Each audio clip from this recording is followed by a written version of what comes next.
नमस्कार दोस्तों, मैं विकास त्रिवेदी आपके अपने YouTube चैनल विकास स्टडी सर्कल पर आप सभी का स्वागत करता हूं।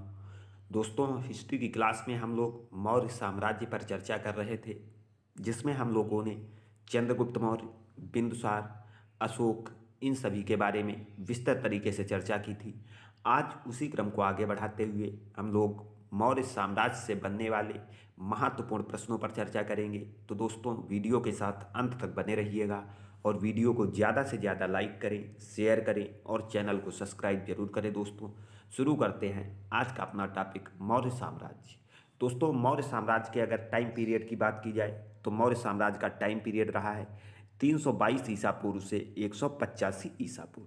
दोस्तों, मौर्य साम्राज्य का टाइम पीरियड क्या रहा है? तो 322 ईसा पूर्व से 185 ईसा पूर्व। दोस्तों, मौर्य साम्राज्य में कुल कितने शासक हुए हैं? तो मौर्य साम्राज्य में दोस्तों भागवत पुराण के अनुसार 10 शासक हुए हैं। और अगर बात करें हम लोग वायु पुराण के अनुसार, तो वायु पुराण के अनुसार दोस्तों मौर्य साम्राज्य में 9 शासक हुए हैं। भागवत पुराण के अनुसार 10 शासक हुए हैं और वायु पुराण के अनुसार 9 शासक हुए हैं। दोस्तों, उसके बाद अगर हम लोग बात करें कि मौर्य साम्राज्य ने कितने वर्षों तक शासन किया है, तो दोस्तों मौर्य साम्राज्य ने लगभग 137 वर्षों तक शासन किया है। 137 वर्षों तक शासन किया है मौर्य साम्राज्य ने। और मौर्य साम्राज्य का दोस्तों संस्थापक कौन था? तो मौर्य साम्राज्य का संस्थापक चंद्रगुप्त मौर्य था। चंद्रगुप्त मौर्य मौर्य वंश का संस्थापक था। और मौर्य वंश का अंतिम शासक कौन था? तो दोस्तों मौर्य वंश का अंतिम शासक था बृहद्रथ। बृहद्रथ दोस्तों ये मौर्य साम्राज्य का अंतिम शासक था और मौर्य साम्राज्य का संस्थापक था चंद्रगुप्त मौर्य। उसके बाद दोस्तों अपने आगे के क्वेश्चनों को देखते हैं कि मौर्य वंश का संस्थापक कौन था? तो दोस्तों चंद्रगुप्त मौर्य था। और अगर हम लोग बात करें कि चंद्रगुप्त मौर्य का टाइम पीरियड क्या रहा, तो दोस्तों अपने आपको जब चंद्रगुप्त मौर्य हम लोग पढ़ रहे थे तब आपको बताया था कि 322 ईसा पूर्व में चंद्रगुप्त मौर्य ने मौर्य वंश की स्थापना की और 298 ईसा पूर्व में दोस्तों संलेखना के दौरान चंद्रगुप्त मौर्य की मृत्यु हो गई थी।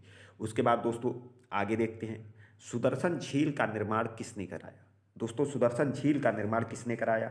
तो इसमें हमारा राइट आंसर हो जाएगा चंद्रगुप्त मौर्य ने। दोस्तों, सुदर्शन झील का निर्माण सर्वप्रथम किसने कराया? तो चंद्रगुप्त मौर्य ने कराया। और सुदर्शन झील का जीर्णोद्वार सर्वप्रथम किसने कराया? दोस्तों, निर्माण चंद्रगुप्त मौर्य ने कराया। और जीर्णोद्वार सर्वप्रथम किसने कराया? तो शक राजा रुद्रदामन ने। उसके बाद दोस्तों सुदर्शन झील का दूसरी बार जो मरम्मत हुई वो किसने कराई? तो सुदर्शन झील की दूसरी बार मरम्मत कराई थी गुप्त वंश के शासक स्कंदगुप्त ने। ये भी चीज़ याद रखना दोस्तों। और इसकी जानकारी हमें दोस्तों कहाँ से मिलती है कि सुदर्शन झील का जीर्णोद्वार सर्वप्रथम किसने कराया? तो दोस्तों संस्कृत भाषा का एक अभिलेख है, जूनागढ़ अभिलेख। जूनागढ़ अभिलेख है, वहाँ से हमको ये जानकारी मिलती है कि शक राजा रुद्रदामन ने सुदर्शन झील का सर्वप्रथम जीर्णोद्वार कराया था। उसके बाद दोस्तों आगे देखते हैं, मैकियावेली के प्रसिद्ध ग्रंथ द प्रिंस की तुलना किससे की जाती है? तो दोस्तों कौटिल्य के अर्थशास्त्र से मैकियावेली के प्रसिद्ध ग्रंथ द प्रिंस की तुलना की जाती है। और ये दोस्तों कौटिल्य था कौन? तो चंद्रगुप्त मौर्य का प्रधानमंत्री कौटिल्य था, चंद्रगुप्त मौर्य का प्रधानमंत्री। इनके अन्य नाम दोस्तों चाणक्य, विष्णुगुप्त ये भी हैं कौटिल्य के। और कौटिल्य के अर्थशास्त्र की दोस्तों से तुलना की जाती है मैकियावेली के प्रसिद्ध ग्रंथ द प्रिंस से। उसके बाद दोस्तों आगे देखते हैं, सेंड्रोकोट्स के नाम से चंद्रगुप्त मौर्य की पहचान किसने की? तो दोस्तों सेंड्रोकोट्स के नाम से चंद्रगुप्त मौर्य की पहचान की किसने? तो विलियम जोन्स ने। विलियम जोन्स ने दोस्तों पहचान की है चंद्रगुप्त मौर्य की सेंड्रोकोट्स से। हम लोग चंद्रगुप्त मौर्य पढ़ रहे थे तब हमने बताया था दोस्तों कि यूनानी इतिहासकार चंद्रगुप्त मौर्य को सेंड्रोकोट्स कहते थे। तो उसकी पहचान दोस्तों किसने की थी? तो विलियम जोन्स ने की थी। उसके बाद दोस्तों आगे देखते हैं, अशोक के वास्तविक नाम का उल्लेख किन अभिलेखों में मिलता है?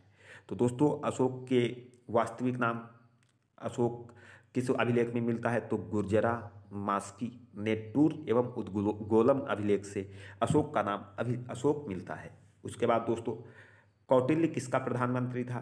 तो चंद्रगुप्त मौर्य का था। दोस्तों कौटिल्य किसका प्रधानमंत्री था? तो चंद्रगुप्त मौर्य का था। दोस्तों वह राजा जो अमित्रघात के नाम से जाना जाता था, तो इसमें हमारा राइट आंसर हो जाएगा बिंदुसार। दोस्तों बिंदुसार को अमित्रघात के नाम से जाना जाता था। और भी इसके कौन कौन से नाम थे दोस्तों? सिंहसेन, बिंदुसार को सिंहसेन के नाम से भी जाना जाता था। अमित्रोचेट्स के नाम से भी जाना जाता था दोस्तों। उसके बाद आगे देखते हैं, मौर्य काल में शिक्षा का प्रमुख केंद्र था। तो दोस्तों मौर्य काल में शिक्षा का प्रमुख केंद्र था तक्षशिला।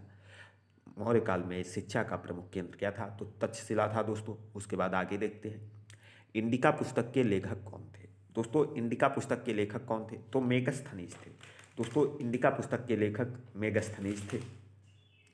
और इसमें इन्होंने दोस्तों इंडिका में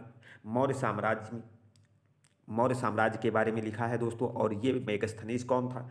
तो दोस्तों सेल्यूकस निकेटर के द्वारा भेजा गया चंद्रगुप्त मौर्य के दरबार में राजदूत जो भेजा गया था वो था मेगस्थनीज। और इसकी पुस्तक है इंडिका। एग्जाम की दृष्टि से दोस्तों बहुत ही इंपॉर्टेंट क्वेश्चन है। उसके बाद आगे देखते हैं, मेगस्थनीज भारत किसके दरबार में आया था? तो दोस्तों मेगस्थनीज भारत आया था चंद्रगुप्त मौर्य के दरबार में। और इसने दोस्तों अपनी इंडिका में भारत में 7 जातियों के बारे में उल्लेख किया है, जिसमें हमने आपको बताया था दोस्तों, ये ट्रिक थी दा कृपका योनिम। दा कृप का योनिम ये बताया था दोस्तों। दा से दार्शनिक और क्रा से कृषक हो जाएगा, पा से पुरोहित और का से कारीगर और यो से योद्धा और नी से निरीक्षक और मंत्री। ये दोस्तों इन 7 जातियों का उल्लेख किया है मेगस्थनीज ने अपनी पुस्तक इंडिका में। उसके बाद आगे देखते हैं दोस्तों, चंद्रगुप्त मौर्य अपने अंतिम समय में किस धर्म का अनुयायी था? तो दोस्तों चंद्रगुप्त मौर्य हमने आपको बताया था कि जैन धर्म का अनुयायी था। बिंदुसार आजीवक संप्रदाय का अनुयायी था। तो दोस्तों चंद्रगुप्त मौर्य जो था वो अपने अंतिम समय में किस धर्म का अनुयायी था? तो जैन धर्म का अनुयायी था। चंद्रगुप्त मौर्य का उत्तराधिकारी दोस्तों कौन हुआ? तो चंद्रगुप्त मौर्य का उत्तराधिकारी दोस्तों बिंदुसार हुआ। और बिंदुसार का दोस्तों टाइम पीरियड क्या रहा? तो 298 ईसा पूर्व से 272 ईसा पूर्व तक शासन किया बिंदुसार ने। दोस्तों बिंदुसार किस धर्म का अनुयायी था? तो आजीवक संप्रदाय का अनुयायी था दोस्तों बिंदुसार। उसके बाद आगे देखते हैं दोस्तों, वायु पुराण में बिंदुसार को क्या कहा गया है? तो दोस्तों वायु पुराण में बिंदुसार को भद्रसार कहा गया है। वायु पुराण में बिंदुसार को भद्रसार कहा गया है। उसके बाद आगे देखते हैं, बिंदुसार के शासनकाल में कहाँ विद्रोह हुआ? तो तक्षशिला में। ये दोस्तों हमने आपको बताया था कि तक्षशिला में विद्रोह को दबाने के लिए बिंदुसार ने पहले अपने पुत्र सुसीम को भेजा। बाद में इस विद्रोह को किसने दबाया था? तो अशोक ने दबाया था दोस्तों। तो बिंदुसार के शासनकाल में विद्रोह तक्षशिला में हुआ था और जिसे दबाया था अशोक ने। उसके बाद दोस्तों भारत में शिलालेखों का सर्वप्रथम प्रचलन किसके शासनकाल में हुआ? तो दोस्तों अशोक के शासनकाल में सर्वप्रथम भारत में शिलालेखों का प्रचलन हुआ। उसके बाद आगे देखते हैं दोस्तों, अशोक के अभिलेखों को पढ़ने में पहली सफलता किसने प्राप्त की? तो दोस्तों अशोक के अभिलेखों को पढ़ने में पहली सफलता किसने प्राप्त की? तो जेम्स प्रिंसेप ने प्राप्त की थी अशोक के अभिलेखों को पढ़ने में पहली सफलता। उसके बाद आगे देखते हैं दोस्तों, अशोक के किस अभिलेख में पशु बलि की निंदा की गई है? दोस्तों अशोक के किस अभिलेख में पशु बलि की निंदा की गई है? तो अशोक के पहले शिलालेख में दोस्तों पशु बलि की निंदा की गई है। अशोक के किस अभिलेख में भेरी घोष की जगह धम्म घोष की घोषणा की गई है? तो दोस्तों चौथे अभिलेख में दोस्तों भेरी घोष की जगह धम्म घोष की घोषणा की गई है। दोस्तों कलिंग युद्ध का वर्णन किस शिलालेख में है? तो दोस्तों कलिंग युद्ध का वर्णन अशोक के 13वें शिलालेख में है। और कलिंग युद्ध दोस्तों हुआ कब था? तो 261 ईसा पूर्व में। 261 ईसा पूर्व में कलिंग युद्ध हुआ था। और उस समय दोस्तों कलिंग की राजधानी तोसली थी। और कलिंग का शासक कौन सा था? तो दोस्तों नंदराज। और ये युद्ध दोस्तों अशोक ने अपने शासन के किस वर्ष लड़ा था? तो 8वें वर्ष अशोक ने लड़ा था कलिंग युद्ध। उसके बाद दोस्तों आगे देखते हैं, कलिंग युद्ध का वर्णन दोस्तों किस शिलालेख में है? तो 13वें शिलालेख में है। कौशाम्बी अभिलेख को कहा जाता है? तो दोस्तों कौशाम्बी अभिलेख को कहा जाता है रानी का अभिलेख। कौशाम्बी अभिलेख को रानी का अभिलेख भी कहा जाता है। उसके बाद अशोक का सबसे लंबा अभिलेख कौन सा है? तो 7वां अभिलेख है दोस्तों अशोक का सबसे लंबा। दोस्तों बहुत ही महत्वपूर्ण प्रश्न है, बहुत ध्यान से देखते चलेंगे, सभी एग्जामों की दृष्टि से बहुत ही महत्वपूर्ण है। अशोक का सबसे छोटा अभिलेख तो रुम्मीदेई अभिलेख है दोस्तों।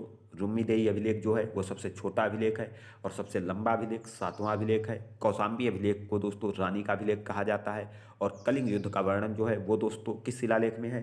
तो 13वें शिलालेख में है। और दोस्तों पशु बल की निंदा पहले शिलालेख में की गई है। और चौथे अभिलेख में दोस्तों कहा गया भेरी घोष की जगह धम्म घोष का वर्णन किया गया है। उसके बाद दोस्तों अशोक की माता का नाम क्या था? तो सुभद्रांगी था दोस्तों। अशोक की माता का नाम सुभद्रांगी था। और अशोक का उत्तराधिकारी पुत्र कौन हुआ? तो दोस्तों हमने आपको बताया था अशोक का उत्तराधिकारी पुत्र कुणाल था। अशोक का उत्तराधिकारी पुत्र कुणाल था। कलिंग युद्ध दोस्तों कब हुआ? अभी हमने आपको बताया 261 ईसा पूर्व में कलिंग युद्ध हुआ था और इसका वर्णन अशोक के 13वें शिलालेख में है। उसके बाद आगे देखते हैं दोस्तों, मौर्य वंश का अंतिम शासक कौन था? दोस्तों मौर्य वंश का अंतिम शासक कौन था? तो बृहद्रथ था दोस्तों मौर्य वंश का अंतिम शासक। उसके बाद खरोष्ठी लिपि की उत्पत्ति किससे हुई है? तो आरमाइक लिपि से दोस्तों खरोष्ठी लिपि की उत्पत्ति हुई है। खरोष्ठी लिपि की उत्पत्ति किससे हुई है? तो आरमाइक लिपि से हुई है दोस्तों। उसके बाद आगे देखते हैं, मेगस्थनीज ने अपनी पुस्तक इंडिका में मौर्य समाज को कितने भागों में विभाजित किया है? तो 7 भागों में। हमने अभी आपको बताया दोस्तों, कृपका योनि, दार्शनिक, कृषक, कारीगर, ये सभी दोस्तों अभी हम आपको बता चुके हैं। उसके बाद आगे देखते हैं दोस्तों, सांची का स्तूप का निर्माण किसने कराया? तो दोस्तों सांची का स्तूप का निर्माण किसने कराया? तो अशोक ने कराया। दोस्तों जब हम लोग अशोक के बारे में पढ़ रहे थे तब हमने आपको बताया था कि अशोक ने अपने शासनकाल के दौरान 2 महत्वपूर्ण स्तूपों का निर्माण कराया था। कौन कौन से? तो दोस्तों एक तो ये सांची का स्तूप हो गया जो भारत का सबसे बड़ा स्तूप है, और दूसरा दोस्तों धामेक स्तूप। धामेक स्तूप का निर्माण अशोक ने कराया। और ये दोस्तों सांची का स्तूप कहाँ है? तो मध्य प्रदेश में है दोस्तों, मध्य प्रदेश में। और ये धामेक स्तूप कहाँ है? तो वाराणसी, उत्तर प्रदेश में। उसके बाद आगे देखते हैं, अशोक के समय मौर्य साम्राज्य में प्रांतों की संख्या कितनी थी? तो अशोक के समय मौर्य साम्राज्य में प्रांतों की संख्या 5 थी। प्रांतों को कहा क्या जाता था? तो दोस्तों प्रांतों को चक्र कहा जाता था। अशोक के समय में मौर्य साम्राज्य में प्रांतों की संख्या कितनी थी? तो 5 थी। और उन प्रांतों को कहा क्या जाता था? तो चक्र कहा जाता था। उसके बाद आगे देखते हैं दोस्तों, प्रांतों के प्रशासक क्या कहलाते थे? तो कुमार, आर्यपुत्र या राष्ट्रिक। ये दोस्तों प्रांतों के प्रशासक कुमार, आर्यपुत्र, राष्ट्रिक कहलाते थे। प्रशासन की सबसे छोटी इकाई क्या थी? तो ग्राम थी दोस्तों। मौर्य साम्राज्य में प्रशासन की सबसे छोटी इकाई क्या थी? तो ग्राम थी। ग्राम के मुखिया को क्या कहा जाता था? तो ग्रामीक दोस्तों कहा जाता था गांव के मुखिया को। उसके बाद आगे देखते हैं, प्रशासकों में सबसे छोटा कौन होता था? तो गोप होता था जो 10 गांवों का शासन संभालता था। दोस्तों प्रशासकों में सबसे छोटा होता था गोप जो 10 ग्रामों का शासन संभालता था। उसके बाद दोस्तों आगे देखते हैं, अर्थशास्त्र में गुप्तचर को क्या कहा गया है? दोस्तों अर्थशास्त्र में गुप्तचर को क्या कहा गया है? तो गूढ़ पुरुष कहा गया है। गुप्तचर को गूढ़ पुरुष कहा गया है। सरकारी भूमि को क्या कहा जाता था? तो दोस्तों सरकारी भूमि को सीता भूमि कहा जाता है। मौर्य साम्राज्य में दोस्तों सरकारी भूमि को सीता भूमि कहा जाता था। और मौर्य साम्राज्य में स्वतंत्र वैश्यावृत्ति को अपनाने वाली महिला क्या कहलाती थी? तो रूपा जीवा। दोस्तों ये प्रश्न पूछा जा चुका है। ये सभी प्रश्न दोस्तों जो भी हैं बहुत इंपॉर्टेंट है, सभी एग्जामों की दृष्टि से बहुत ध्यान से देखते चलेंगे। तो दोस्तों मौर्य साम्राज्य में स्वतंत्र वैश्यावृत्ति को अपनाने वाली महिला क्या कहलाती थी? तो रूपा जीवा कहलाती थी। उसके बाद आगे देखते हैं, बिना वर्षा के अच्छी खेती होने वाली भूमि को क्या कहा जाता था?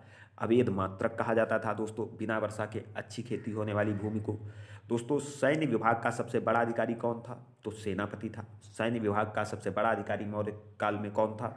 तो सेनापति था। उसके बाद आगे देखते हैं दोस्तों, अर्थशास्त्र के लेखक चाणक्य के अन्य नाम हैं। अभी हमने आपको बताया कौटिल्य, विष्णुगुप्त। अर्थशास्त्र के लेखक चाणक्य के अन्य नाम क्या हैं? तो कौटिल्य और विष्णुगुप्त। दोस्तों देवानाम प्रिय के नाम से कौन विख्यात है? अशोक। दोस्तों मोस्ट इंपॉर्टेंट क्वेश्चन है, ये पूछा जा चुका है।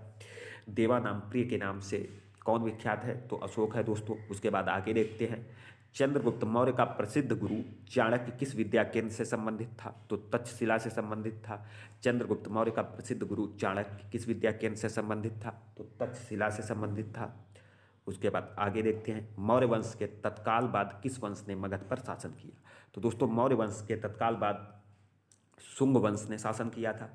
मौर्य वंश के अंतिम शासक बृहद्रथ को पराजित करके इसके सेनापति पुष्यमित्र शुंग ने शुंग वंश की स्थापना की थी। ये दोस्तों शुंग वंश भारत का पहला ब्राह्मण वंश था। उसके बाद आगे देखते हैं, कलिंग विजय के बाद अशोक महान ने किस धर्म को अंगीकार किया था? तो दोस्तों कलिंग विजय के बाद अशोक ने बौद्ध धर्म को अंगीकार किया था और अशोक ने अपने शासन के 8वें वर्ष कलिंग युद्ध लड़ा था। दोस्तों कलिंग युद्ध का कब हुआ था? तो 261 ईसा पूर्व में कलिंग युद्ध हुआ था और उस समय कलिंग की राजधानी थी तोसली। युद्ध का कारण था दोस्तों हाथी प्राप्त करना। और कलिंग युद्ध के बाद अशोक ने बौद्ध धर्म को अपनाया था। उसके बाद आगे देखते हैं, सांची किस कला व मूर्ति कला का निरूपण करता है? तो दोस्तों बौद्ध कला का निरूपण करता है सांची का स्तूप। सांची का स्तूप निरूपण करता है बौद्ध कला का। मुद्रा राक्षस पुस्तक के लेखक कौन है? मोस्ट इंपॉर्टेंट है दोस्तों, विशाखदत्त। मुद्रा राक्षस के लेखक हैं विशाखदत्त। उसके बाद आगे देखते हैं, महान मौर्य सम्राट अशोक ने बौद्ध धर्म के किस संप्रदाय का संरक्षण किया है? तो हीनयान का संरक्षण किया था अशोक ने दोस्तों। बौद्ध धर्म के किस संप्रदाय का संरक्षण किया है अशोक ने? तो हीनयान का संरक्षण किया है। मौर्य साम्राज्य के काल में लोगों की भाषा क्या थी? तो पाली थी। मौर्य साम्राज्य के लोगों की भाषा पाली थी। कल्पसूत्र के लेखक कौन है? तो दोस्तों कल्पसूत्र के लेखक हैं भद्रभाव। तो दोस्तों ये रहे हमारे मौर्य साम्राज्य से बनने वाले महत्वपूर्ण प्रश्न, जो हमारे सभी एग्जामों की दृष्टि से महत्वपूर्ण थे।